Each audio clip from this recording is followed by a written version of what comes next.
In this video, we're going to look at a little more depth as far as how we are going to wire in more parts, in this case another LED. And we'll use outputs 4 and 5. And I'm going to kind of try to explain a little bit about how this breadboard works. In this unit 3, you're going to be watching a video on breadboards that explains it in a lot more depth. But just to kind of give you an idea a little bit of how we hook things up here. So in this case, we're going to use outputs 4 and 5. And remember that these are the digital outputs, so I'm going to plug in a wire here for connected to pin 4 for the digital output. And I'm going to plug in another for, use a different color here, pin 5. And that's going to go to another pin here. So those are going to be the outputs that we use for our program this time.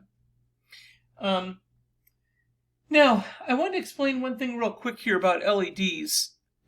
If we connect an LED to directly to one of these pins, we damage it. I mentioned that before. We need to use a resistor in series with it in order to limit the current.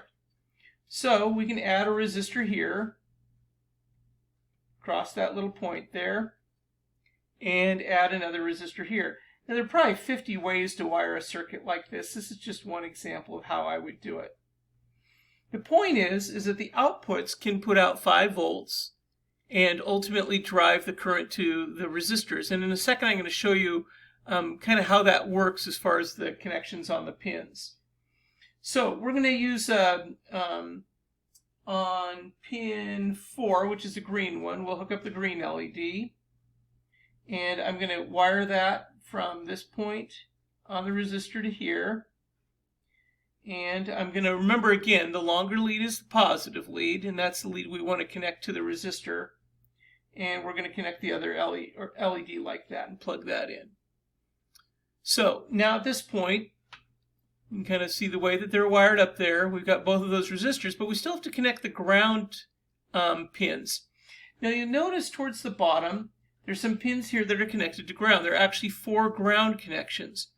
But you'll find out in these kind of circuits that the ground connection, the 0-volt connection, there are a lot of points that we need to connect to a lot of the time. And one way we can kind of fix this problem is if we plug in one of these ground wires here and connect it to this what is called a bus strip here. You'll notice it's marked negative.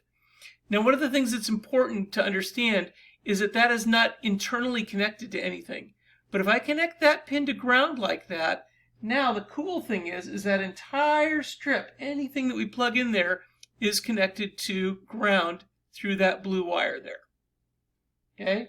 So now what we can do is we can take the ground wires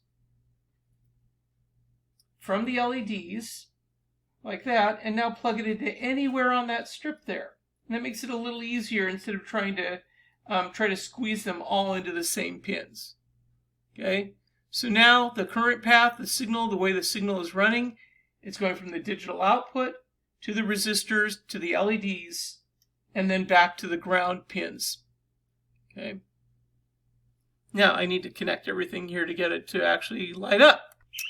Okay, so I plugged in the power and it's running the same program we had before, and so the green LED is flashing at this point. Something I want to demonstrate real quick here because I think it's important to understand. Right now the red LED isn't flashing because we don't have any code for it to run. But let's say we wanted to test the circuit and see if the red LED is going to work at all. And this is important because sometimes if it isn't working in the hardware, we might think it's a software problem or vice versa. So let me show you a quick way we can test this. If I unplug this 5 pin here, okay, and now I still have the circuit connected except I don't have it connected to 5 volts or any power, and I plug it into the 5-volt pin right here, the LED turns on. Okay? Now the color's a little hard to see, but it's a red LED. So what's really interesting about this is that what's happening is the output is putting out that 5 volts. It's like it's connected to the 5 volts directly and turning it on and off.